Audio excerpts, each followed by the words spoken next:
Buenos días, mi nombre es Samantha Burgos, soy de tercero Ciencias y voy a hablar sobre el sistema nervioso central. Es una estructura compleja, la cual poseen los seres humanos y los animales, tanto vertebrados como invertebrados. Se encarga de procesar los pensamientos y la información obtenida a través de nuestros sentidos. Está compuesto por el encéfalo y la médula espinal, las cuales están protegidos por las meninges y por el líquido cefaloraquídeo. La médula espinal está conectada al tronco encefálico o cerebral. Funciones. En el sistema nervioso central se llevan a cabo los procesos mentales necesarios para comprender la información que se obtiene desde el exterior. Y es el encargado de transmitir los impulsos a los nervios y músculos. El sistema nervioso central se vale de las neuronas sensoriales y motoras, del encéfalo y la médula espinal para provocar los precisos resultados a los estímulos. Tiene la capacidad de controlar las funciones corporales y desarrollar las emociones, conocimientos y aprendizajes. Ahora la conformación. Se conforma de dos, el encéfalo y la... Buenos días con todos los presentes. Mi nombre es Pirina Tando y yo les voy a hablar acerca de lo que es el sistema nervioso central y sus diferentes partes.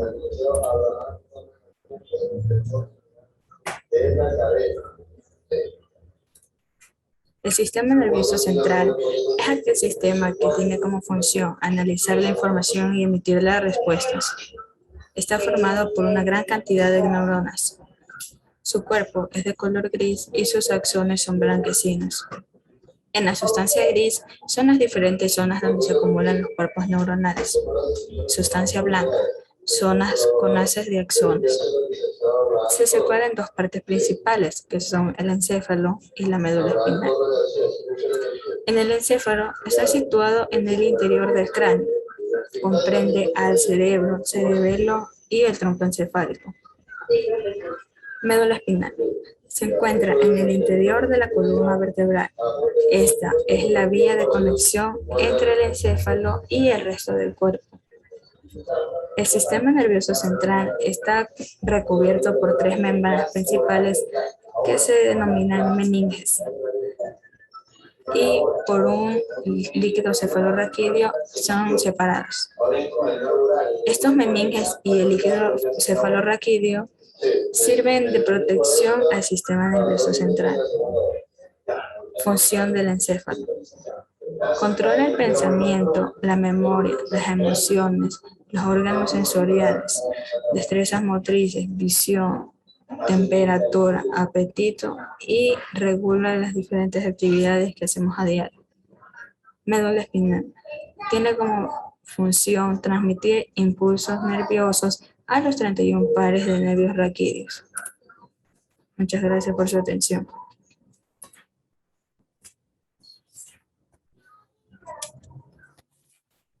Buenos días, hoy le voy a hablar sobre qué es el sistema nervioso periférico y su función. El sistema nervioso periférico, por sus siglas SNP, es la división del sistema nervioso que contiene todos los nervios que se encuentran fuera del sistema nervioso central, en sus siglas SNC. La función principal del sistema nervioso periférico es conectar al sistema nervioso central con los órganos, las extremidades y la piel. Estos nervios se extienden desde el sistema nervioso central hasta las áreas más extremas del cuerpo. El sistema nervioso periférico permite que el cerebro y la médula espinal reciban y envíen información a otras áreas del cuerpo, lo que a su vez hace que podamos reaccionar a los estímulos de nuestro entorno. El sistema nervioso periférico se divide en dos partes, en el sistema nervioso somático y en el sistema nervioso autónomo. Cada uno de estos componentes juega un papel fundamental en el funcionamiento del sistema nervioso periférico. El amor de Jesús y la ternura de Mercedes nos acompañen siempre. Mi nombre es María Fernanda Freire, de tercero de Bachillerato Ciencias, y expondré sobre la neurona y su función. Para comenzar, ¿qué es la neurona? La neurona es un tipo de célula que representa la unidad estructural y funcional del sistema nervioso. Las neuronas conforman e interconectan los tres componentes del sistema nervioso: el sensitivo, el motor e integrador o mixto. De esta manera, un estímulo que es captado por una región sensorial viaja a través de la neurona, la cual lleva información, y esta información es analizada por el componente integrador, el cual tiene la capacidad de elaborar una respuesta. Dicha respuesta es ejecutada mediante una acción motora como la contracción muscular o una secreción glandular. ¿Cuál es la función de la neurona? Su función básicamente consiste en transmitir información a través de impulsos nerviosos, desde un lugar del cuerpo hacia otro. Estos impulsos nerviosos son impulsos químicos o eléctricos. Las neuronas, cabe recalcar que no están en contacto entre sí, no tienen contacto entre sí. Existe un espacio de separación llamado sinapsis o espacio sináptico. Las neuronas forman una extensa red en el cuerpo por donde circula el impulso nervioso en forma de mensaje químico y eléctrico. Este impulso siempre viaja en el mismo sentido, es decir, llega a la neurona a través de las dendritas. Como podemos evidenciar en el dibujo, las dendritas son las ramificaciones de la neurona.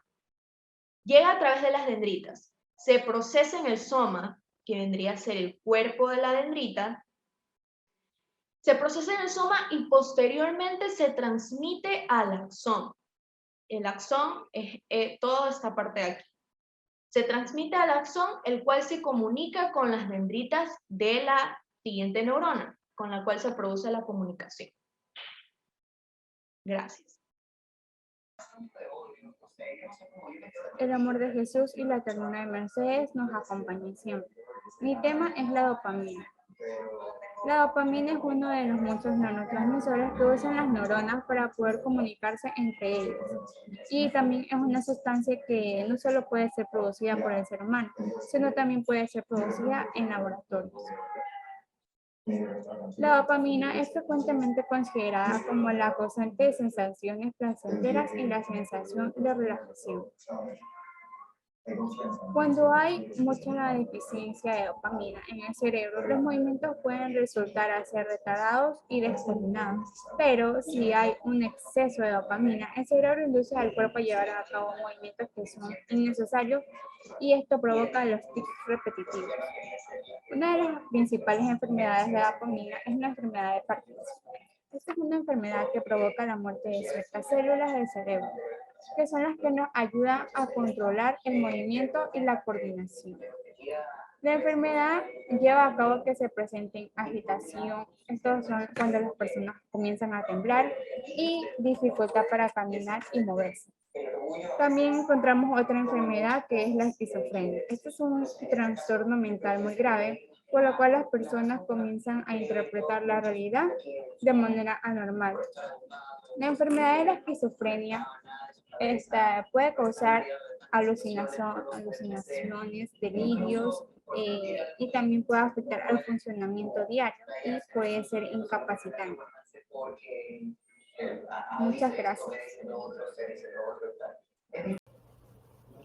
Buenos días, mi nombre es Jennifer Herrera y hoy vamos a hablar un poco sobre lo que es la adrenalina.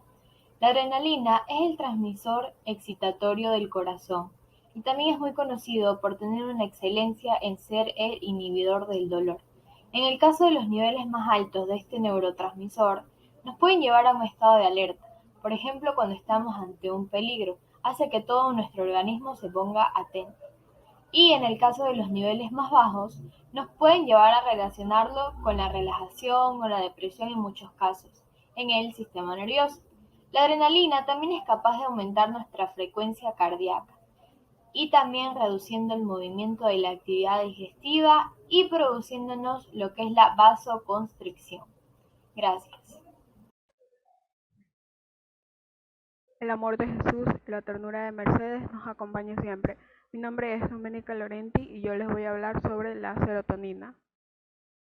La serotonina, también llamada 5-hidroxitriptamina, es un neurotransmisor cerebral metabólito del aminoácido triptófano. Se le encuentra en plantas y animales. Interviene en muchos procesos fisiológicos. Función. La serotonina es un neurotransmisor muy relacionado con el control de las emociones y el estado de ánimo, aunque cumple también otro tipo de funciones. Regula el apetito, causando la sensación de saciedad. Controla la temperatura corporal. Regula la secreción de algunas hormonas, como es el caso de la melatonina, una proteína entre cuyas muchas funciones está la de regular los ritmos circadianos y el sueño. Se la relaciona con las fases del sueño y la vigilia, estados de ánimo y emociones. ¿Qué tiene que ver la serotonina con la depresión? La serotonina actúa en el cerebro regulando la ansiedad, aumentando la felicidad y mejorando el humor, por lo que los niveles bajos de esta hormona pueden provocar la ansiedad y llevar a una depresión. Gracias por su atención.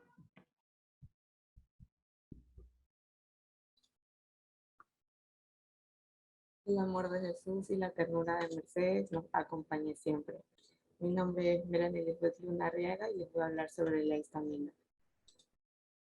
La histamina es un neurotransmisor que se encuentra de forma natural en las células de nuestro sistema inmunitario y constituye un mediador en la respuesta alérgica.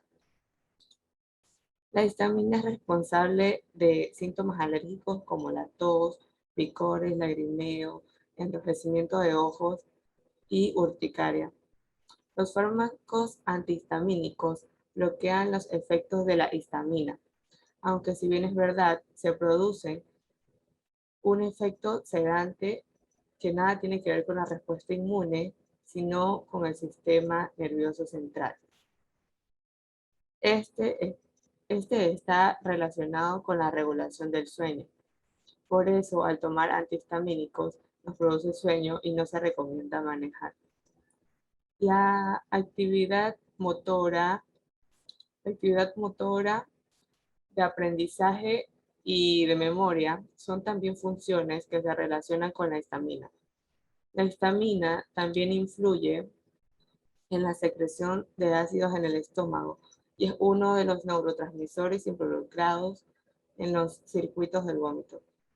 Varios estudios lo relacionan con efectos analgésicos, actuando como un mediador para el dolor cutáneo, comprobando que las inyecciones antihistamínicas reducen las respuestas de dolor, pinchazos u cortes. Gracias.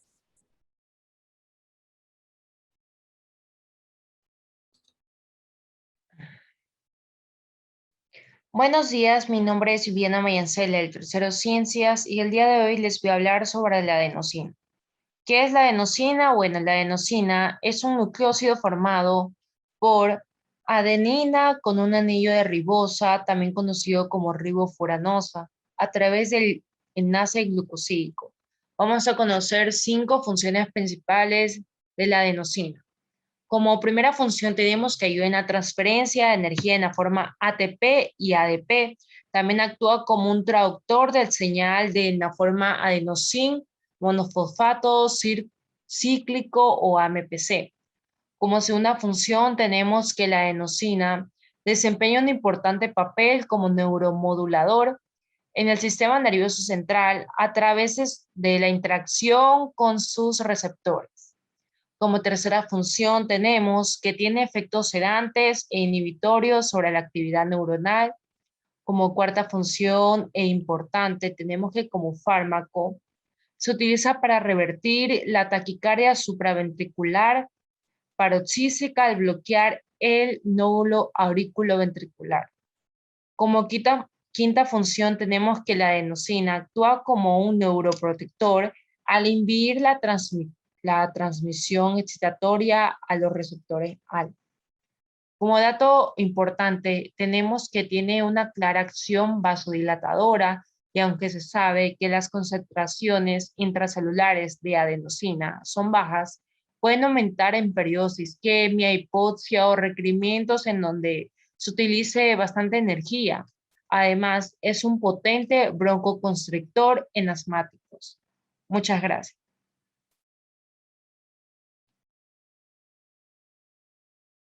Buen día, mis, buen día, compañeras. Mi nombre es Alison Muñoz Medina y el día de hoy les voy a hablar sobre los receptores sensoriales. ¿Qué son los receptores sensoriales? Son estructuras especializadas del sistema nervioso capaces de cambiar su potencial cuando un estímulo específico incide sobre ellos. Esto significa que normalmente son activables por cambios físicos en su alrededor, como lo son la presión, la temperatura, la luz, entre otros.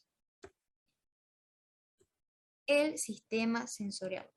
El sistema sensorial, es también parte del sistema nervioso. Este es responsable de procesar la información sensorial. Está formada por receptores sensoriales y partes del cerebro involucradas en la recepción sensorial. Los principales sistemas sensoriales son la vista, el oído, el tacto, el gusto y el olfato. Detección sensorial. Cuando nos encontramos expuestos a un estímulo, nuestro cuerpo genera una respuesta, en donde un estímulo se transforma en una sensación y esta a su vez en una percepción. Un estímulo es la energía que produce una respuesta en un órgano sensorial. Una sensación es la respuesta de los órganos sensoriales. Y la percepción es la organización, interpretación y análisis de estos estímulos. Algo a destacar es que es muy difícil establecer un límite entre lo que es la sensación y la percepción. Aquí encontramos en estímulo, encontramos algo particular, que es el umbral absoluto. El umbral absoluto es la intensidad mínima que debe tener un estímulo para ser detectado. Aquí encontramos ejemplos del umbral absoluto. En vista tenemos, por ejemplo, la llama de una vela a una distancia de 27 kilómetros. En audición podría ser el sonido de un reloj a 6 metros. En gusto, una cucharadita de azúcar en 9 litros de agua. En olfato, una gota de perfume en una casa de 3 habitaciones. Y por último, en tacto podría ser el ala de una abeja que cae sobre la mejilla a una distancia de 6 metros. Muchas gracias. Buenos días, Miss. Yo le voy a hablar sobre el tema adaptación sensorial. ¿Qué es? Son cambios en la sensibilidad de los diversos receptores sensoriales, producto del cambio en los estímulos del ambiente. Por lo tanto, no responde al estímulo del mismo, forma en que lo hacía anteriormente.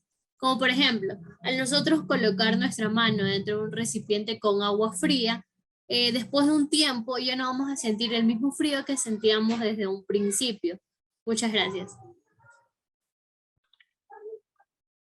El amor de Jesús y la ternura de Mercedes nos acompañe siempre. Mi nombre es Adriana Murillo de Tercero Ciencias y hoy les voy a hablar sobre la percepción y sus características. ¿Qué es la percepción? La percepción es la acción o efecto de percibir, es decir, de tener la capacidad para tomar mediante los sentidos, como son la vista, el olfato, el tacto, la audición y el gusto, las imágenes o sensaciones externas. El término comenzó a captar la atención de los estudiosos durante el siglo XIX. Los primeros modelos que vinculan la magnitud de un estímulo físico con el episodio percibido posibilitaron la aparición de la denominada psicofísica. Los especialistas aseguran que la percepción es el primer procedimiento cognoscitivo, sabiendo que este término se refiere a los procesos a través de los cuales los individuos son capaces de generar y asimilar conocimiento, permitiéndole al sujeto capturar la información del medio que lo rodea a través de la energía que llega a los sistemas sensoriales. Las características. Tenemos 3 características principales. Primero, la percepción subjetiva. La percepción varía de un individuo a otro en las reacciones que toma el sujeto a un mismo estímulo, en la que se le pueden derivar distintas respuestas dependiendo de la información y la codificación que haga el cerebro en el momento, teniendo en cuenta las necesidades y las experiencias del sujeto. La percepción selectiva. ¿Qué es la percepción selectiva? La percepción selectiva es la percepción que, como consecuencia de la naturaleza selectiva del hombre, no se puede percibir todo al mismo tiempo. Por ello, selecciona un campo perceptual en función de lo que se desea percibir. La siguiente característica es la característica temporal. Esta característica es un fenómeno a corto plazo. El proceso de percepción evoluciona a medida que se enriquece la experiencia o varían las necesidades y motivaciones de estos. Gracias. Buenos días, mi nombre es Verónica Navarro del curso de Tercero Ciencias y mi tema es componentes y procesos de la percepción. Componentes de la percepción. Existen dos componentes, las sensaciones o el estímulo físico que proviene del medio externo, como son imágenes, sonidos, aromas, etc., y los inputs internos que provienen del individuo, motivaciones, necesidades, experiencias previas. Proceso de percepción. Podemos decir que la percepción funciona como un proceso de 3 etapas, las cuales son detección, exposición, atención, organización e interpretación. Detección, exposición. Los individuos solo perciben una porción pequeña de los estímulos que están a su alcance. Sin embargo, esa selección que se realiza no se hace de forma consciente, pero tampoco de forma aleatoria. Respecto al estímulo, cuanto mayor sea el tamaño, más variado sea el color, mayor movimiento, intensidad y choque con lo que el individuo espera encontrar, probablemente tenga una mayor capacidad de ser percibido. En lo que hace al propio individuo, las necesidades y valores individuales, los gustos personales y colectivos, los intereses y lo que no es dañino para su cuerpo o su espíritu será lo que se atienda con mayor facilidad. Atención, organización.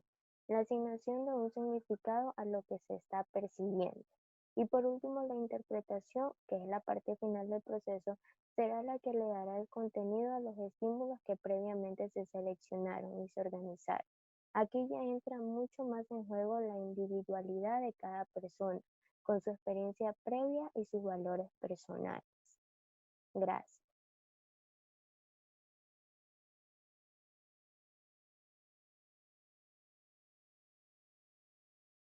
El amor de Jesús y la ternura de Mercedes nos acompañan siempre. Yo les voy a hablar sobre los tipos de conducta, sus ejemplos. Tipos de conducta según su origen. En las conductas de según el origen están las conductas instintivas, ya que se solía creer que nacíamos como una pizarra en blanco, y estudios científicos demostraron que esto no es así. Un ejemplo de esto es el bostezar. Nosotros cuando bostezamos es un claro ejemplo de que tenemos sueño. Esta es una conducta instintiva porque se trata de algo que no podemos controlar y lo hacemos sin saber por qué. Otro ejemplo evidente sería la necesidad de buscar la aprobación de los demás. Este es un instinto que se ha comprobado que aparece en todas las culturas. También están las conductas aprendidas, que serían aquellas que no están presentes en el momento de nuestro nacimiento, pero que vamos aprendiendo a lo largo de nuestra vida. Esto podría ser ir a la escuela, cosas de nuestra rutina diaria como cepillarse los dientes, hacer bien nuestras tareas, etc. Tipos de conductas según su relación con el estímulo. Están las conductas apetitivas. Estas se llevan a cabo para alcanzar un determinado objetivo que tengamos, pero está relacionado con la búsqueda de placer o la persecución de estímulos positivos para el bienestar de nosotros mismos. Un ejemplo claro de esto es cuando tenemos hambre y nos vamos a preparar un sándwich o una bebida. O también cuando salimos con amigos y queremos disfrutar y pasarla bien. Ahora las conductas evitativas. Estas conductas son opuestas a las apetitivas, ya que se dirigen a evitar dentro de la medida de lo posible un estímulo que es muy desagradable. Esto puede ser como cosas que no nos gustan o cosas que estamos obligadas a hacer. Y estas cosas no nos agradan para nada. Los tipos de conducta según su visibilidad. Las conductas encubiertas. Esta categoría se utiliza principalmente en algunas corrientes psicológicas. Se enfocan de tal manera en los pensamientos con una conducta más que por lo tanto se puedan estudiar desde un punto de vista científico, como las conductas de por qué se las hace, cómo se las hace. Las conductas manifiestas. Las conductas manifiestas serían todas aquellas que un observador externo puede llegar a ver. Dentro de esta categoría encontraríamos todos los comportamientos que no tuviesen que ver con el pensamiento.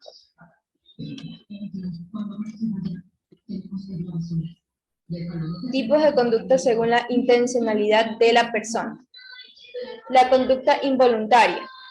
La categoría de conductas involuntarias englobaría a todos aquellos comportamientos que se producen sin que el individuo tome una decisión de la que se está dando cuenta. También están las conductas voluntarias. Las conductas voluntarias son aquellas que la persona medita antes de llevar a cabo. Un ejemplo claro puede ser cuando algo nos enfada y puede que nuestra respuesta automática sea gritar. En otros casos, nosotros también, cuando nos enojamos, podemos decidir si queremos o no romper cosas. Gracias. Que el amor de Jesús y la ternura de Mercedes nos acompañen siempre. Mi nombre es Valentina Pérez y les voy a hablar sobre la memoria y su funcionamiento. Primero, ¿qué es la memoria? La memoria es algo mucho más complejo que un simple proceso mental. A grandes rasgos se podría decir que se encarga de la codificación, almacenamiento y recuperación de la información. Dicho de otra manera, la memoria nos permite recordar acontecimientos, ideas, relaciones entre conceptos, sensaciones y, en definitiva, todos los estímulos que en algún momento hemos experimentado. Hablamos de un proceso mental que es clave para el aprendizaje y, por lo tanto, vital para la adaptación del ser humano. La capacidad de aprender y de recordar lo aprendido nos hace, entre otras cosas, poder tener una mayor adaptación social. Podemos establecer 3 procesos esenciales en el funcionamiento de la memoria: la codificación, el almacenamiento y la recuperación. La codificación. La fase de codificación de la memoria consiste en recibir información del medio en que nos encontramos y transformar esa información en un código en el que la memoria pueda operar. Almacenamiento. El almacenamiento de la memoria es el proceso por el cual la información codificada en un lenguaje entendible para el cerebro es guardada con el fin de no perderla y utilizarla en un futuro. La recuperación. La recuperación significa, como es lógico, evocar, recordar y volver a procesar la información almacenada previamente. Muchas gracias. Buenos días, licenciada y compañeras. Mi tema a exponer es tipo de memorias. 1. Memoria sensorial. En ella, la información permanece el tiempo necesario para ser identificadas y poder procesarlas después. Tiene una duración muy breve, entre 200 y 300 msg. Memoria a corto plazo. Es el recuerdo de material de formar inmediatamente posterior a su presentación. Una vez que se ha seleccionado una información en la memoria sensorial, pasa a un almacén que se conoce como memoria a corto plazo, operativa o inmediata. La memoria operativa o de trabajo es la capacidad de realizar tareas que implica a la vez el almacenamiento y manipulación de información. 3. Memoria a largo plazo o memoria diferida. Es el recuerdo de información tras un intervalo en que la atención de la persona se centra en aspectos distintos del objetivo.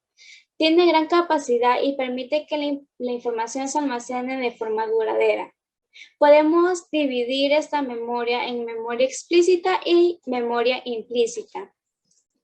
4. Memoria retrograda o memoria anterrograda. Esta diferencia se utiliza al hacer referencia a los recuerdos en relación al momento de codificación. Respecto a una lesión cerebral, la información adquirida en momentos previos a la lesión de la memoria retrograda. La presentada para su aprendizaje tras la lesión es la memoria anterrograda. Gracias. Estrategias para trabajar la memoria o mejorarla. Para ejercitar el cerebro y mejorar la memoria se puede realizar ejercicios sencillos, como mejorar números, o en caso de que nos guste podemos también aprender cualquier otro idioma. En primer lugar, piensa en tu cerebro como un músculo. En realidad, cualquier músculo puede ejercitarse y desarrollarse, como también puede atrofiarse. Pero para ello, mejorar la memoria siempre es posible. Una de las formas adecuadas es la alimentación. Seguir una alimentación adecuada es algo básico para tener una buena memoria. Por ello, lo ideal es empezar a incluir en tus platos cualquier tipo de frutas u otros alimentos imprescindibles, como el plátano, las nueces, la manzana, el brócoli, las cebollas, la avena. Otra forma también es evitar la misma rutina de siempre. Hacer cada día lo mismo y seguir las mismas pautas de la semana tras semana hace que nuestro cerebro deje de recibir estímulos, incentivos y una motivación. Consecuente, esta monotonía de estímulos provoca que el procesamiento de información se vuelva más lento y nos cueste fijar datos, informaciones. También puede hacer que la persona olvide cosas sencillas. Otra forma es realizar ejercicios mentales cotidianos. Podemos proponernos nuestros propios juegos. Por ejemplo, contar los escalones que hay en la oficina o en el hogar, en el gimnasio, ver matrículas, intentar recordarlas, evitar hacer lo mismo cada vez, realizar cualquier tipo de ejercicio que nos ayude a mejorar la memoria. Por otra parte, también podemos intentar memorizar un poema, una canción y tratar de recordarlas al día siguiente. Enfocar la atención en lo que estamos haciendo es muy importante. Primero nos levantamos, nos peinamos, desayunamos. ¿Dónde hemos dejado el móvil o dónde están las llaves del carro o de la casa? Es algo normal. Cuando uno quiere recordar algo, visualizarlo. Imaginar que quieres recordar dónde dejaste las llaves o cualquier otro tipo de gesto. Hay que imaginarse uno mismo dejándolas en la mesa o en cualquier otro tipo de lugar donde podríamos dejar nuestros objetos. Hola Miss, mi nombre es Brittany Sánchez y el día de hoy les voy a hablar sobre qué es el aprendizaje. Se entiende por aprendizaje al proceso a través del cual el ser humano adquiere o modifica sus habilidades, destrezas, conocimientos o conductas, como fruto de la experiencia directa, el estudio, la observación, el razonamiento o la instrucción. Dicho en otras palabras, el aprendizaje es el proceso de formar experiencia y adaptarla para futuras ocasiones aprender. Les voy a hablar sobre el aprendizaje en psicología. En la psicología, el aprendizaje como proceso goza de gran interés. De dicho, existe una rama entera de la psicología encargada de ello, la psicología del aprendizaje. Su enfoque se divide en dos vertientes contrapuestas, la conductual y la cognitiva. Existen algunos tipos de aprendizajes que son el aprendizaje receptivo, aprendizaje por descubrimiento, aprendizaje repetitivo, el aprendizaje significativo, aprendizaje observacional, aprendizaje latente, aprendizaje por ensayo y error y el aprendizaje por diálogo. Existen tres tipos de teorías del aprendizaje que son las teorías conductistas, las teorías cognitivas y las teorías de procesamiento de la información. Gracias.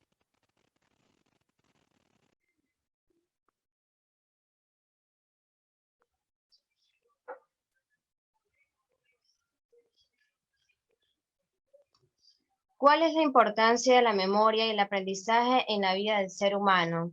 La memoria es importante porque nos permite reconocer, almacenar y evocar sentimientos, ideas e imágenes.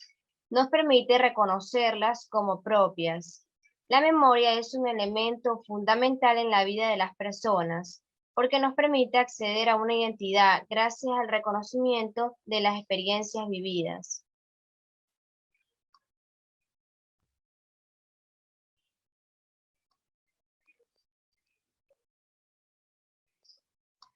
La importancia del aprendizaje conlleva al ser humano a definir un cambio invariable de la conducta y valores de una persona a partir de sus conocimientos adquiridos.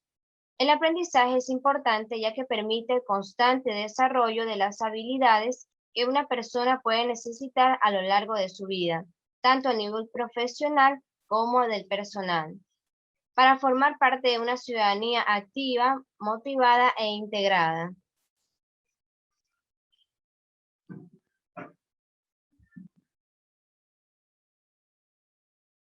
Buenos días, voy a exponer sobre el olvido. ¿Qué es el olvido? Pues es una acción involuntaria que consiste en dejar de recordar. Los recuerdos no son permanentes, puesto que se mantienen en un tejido que cambia continuamente, en el que algunas neuronas mueren y ciertas conexiones cambian o se debilitan. Esto supone no solo que podamos perder la accesibilidad de la información almacenada, sino también su disponibilidad en nuestro sistema cognitivo. ¿Y cómo se produce el olvido? Pues existen varios factores. Por ejemplo, el estrés, la ansiedad o la depresión pueden causar confusión, dificultad para concentrarse, olvidos y otros problemas que interrumpen las actividades diarias. Uno de los vicios que podría afectar sería el alcoholismo crónico, que puede afectar gravemente las capacidades mentales. A menudo, el olvido se produce por el aprendizaje interferente, que es el aprendizaje que sustituye a un recuerdo no consolidado en la memoria y lo desaparece de la conciencia. Gracias. El amor de Jesús y la ternura de Mercedes nos acompañe siempre. Hoy voy a hablar sobre los tipos de olvido más frecuentes. Existen 4 tipos de olvidos: olvido normal, olvido traumático, olvido psicológico y olvido fisiológico. Olvido traumático es la amnesia de distintos tipos, causada por golpes en la cabeza. Puede consistir en el olvido repentino de lo anterior al golpe o en la desaparición periódica de recuerdos. Olvido psicológico es el olvido causado por una alteración de funcionamiento mental habitual debido a un problema emocional. Hipnosis también suele suceder cuando la persona se haya sometido a muchos estrés o a grandes presiones. Olvido fisiológico es causado por problemas en el desarrollo de ciertas partes del cerebro o sistema nervioso.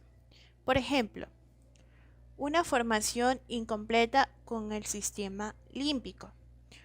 Un caso común de ese tipo es cuando un paciente no tiene recuerdos de su niñez. Olvido normal. El olvido normal, permanente y no traumático, como el ocurrido por haber pasado un largo tiempo de una experiencia o por la pérdida de entretenimiento de cierta habilidad. Tiene que ver con el debilitamiento de ciertas conexiones sinápticas. Gracias. Buenos días, Miss. Mi tema es la psicología y mi nombre es María Alejandra Tumaco. Y voy a comenzar a exponer. La psicología. ¿Qué es la psicología? Es una ciencia social y una disciplina académica enfocada en el análisis y comprensión de la conducta humana en ciertas y determinadas situaciones. La psicología tiene un campo vasto de estudio que se centra en la mente y la experiencia humana desde diversas perspectivas, corrientes y metodologías, aunque algunas de ellas son más próximas a las ciencias duras y el empleo metodológico científico, mientras que otras no lo consideran apropiado para el objeto de estudio y prefieren construir métodos y abordajes propios. La psicología es una ciencia relativa nueva, desprendida de la filosofía, a partir del siglo XVII, a raíz de las doctrinas filosóficas del empirismo, que empezó a comprender la conducta humana como una serie de estímulos y respuestas determinadas por nuestra biología. La psicología es una enorme cantidad de ramas y divisiones. Pueden agruparse en conjuntos de acuerdo a sus características comunes y de esta manera. La psicología básica, que tiene sus subdivisiones, que son la psicología cognitiva, la psicología de aprendizaje, la psicología evolutiva, psicopatología, psicología del arte y psicología de la personalidad. La psicología aplicada tiene sus subdivisiones, que son la psicología clínica, psicología infantil, psicología social, psicología industrial, psicología forense y psicología del deporte. Los objetivos de la psicología se podría resumir en la comprensión y el proceso propios de la mente del ser humano, los cuales tienen cavidad en numerosos enfoques y metodologías, cada uno de ellos con sus objetivos específicos, con sus abordajes puntuales de lo que son la conciencia, el pensamiento y el aprendizaje. Gracias por su atención.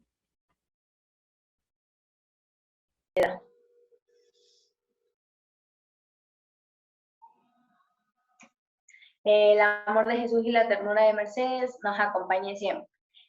Mi nombre es María Daniela Vélez Pérez, soy de tercero Ciencias y hoy día les voy a hablar sobre qué estudia la psicología.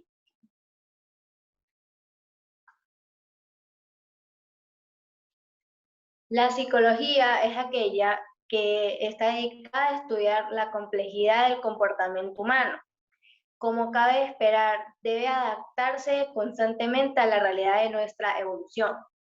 Estos cambios que experimentan se producen tanto a nivel cerebral y fisiológico, como a nivel conductual y relacional. La psicología trata de explicar con la mayor precisión y eficacia posible lo que nos lleva a comportarnos de forma saludable o de una forma que supone un deterioro que se va reflejando en las diversas áreas en las que nos desarrollamos. También la psicología es la ciencia que estudia la conducta humana y los procesos mentales. Algunas ramas de estas son la psicología clínica, la infantil, la educativa, la organizacional, la de salud y la de deporte, y entre muchas otras. Gracias. Buenos días, mi nombre es Karen Villamarín y les voy a hablar sobre el objetivo de la psicología. Para empezar, ¿qué es la psicología? La psicología es una disciplina que tiene como objetivo analizar los procesos mentales y el comportamiento de los seres humanos y sus interacciones con el ambiente físico y social. Los objetivos de la psicología. Los 4 objetivos de la psicología son describir, explicar, predecir y controlar el problema. El primer objetivo es el método para describir cada comportamiento y las circunstancias que lo provocan. El objetivo que describo a continuación es el objetivo de explicar. Es la necesidad de saber por qué ocurre el comportamiento, es esencial. Otro es predecir, es comprender un comportamiento y saber cuándo sucederá o cuáles serán sus resultados. Y el objetivo final de la psicología es de controlar el comportamiento. Los objetivos generales de la psicología pueden resumirse en la comprensión de la mente del ser humano. En ellos tienen cabida numerosos enfoques y metodologías, cada uno con sus objetivos específicos, con sus abordajes puntuales de lo que son la conciencia, el pensamiento y el aprendizaje. Dicha comprensión de la mente humana persigue posibilidades, por un lado, ayudar a solventar las patologías emocionales, mentales que aquejan al hombre contemporáneo para perfeccionar herramientas de aprendizaje de las cuales dispone, y brindar claves respecto a su naturaleza de la conciencia y la cual los distingue de los animales.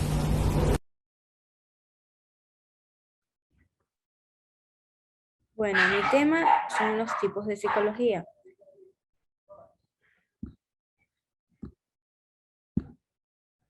Tipos de psicología. Psicología clínica. Esta se ocupa del estudio de los trastornos mentales. Se trata de una de las ramas de la psicología que realiza la evaluación, diagnóstico, prevención y tratamiento de las personas con algún tipo de afectación mental. Dentro de la psicología clínica se pueden destacar diversas escuelas como la constructivista, conductivista, Gestalt y la psicoanalista, entre otras. Por lo general, los psicólogos en la actualidad no siguen a una escuela determinada en el ejercicio de su profesión, sino que aplican a diversas escuelas. Psicología de la educación. Esta tiene como objetivo estudiar cómo se producen el aprendizaje humano, en especial dentro de un centro educativo. Es decir, esta trata de estudiar cómo aprenden los estudiantes y cómo su aprendizaje les ayuda a desarrollarse. Desde ese punto de vista, la psicología de la educación es útil para elaborar modelos educativos, planes de estudio y para gestionar los centros educativos. La neuropsicología. Esta se ocupa del estudio del comportamiento humano en relación con una disfunción del cerebro. Esta es la rama de la psicología que establece relaciones entre lesiones cerebrales y los trastornos cognitivos y emocionales que pueden estar asociados a dichas lesiones. Muchas gracias.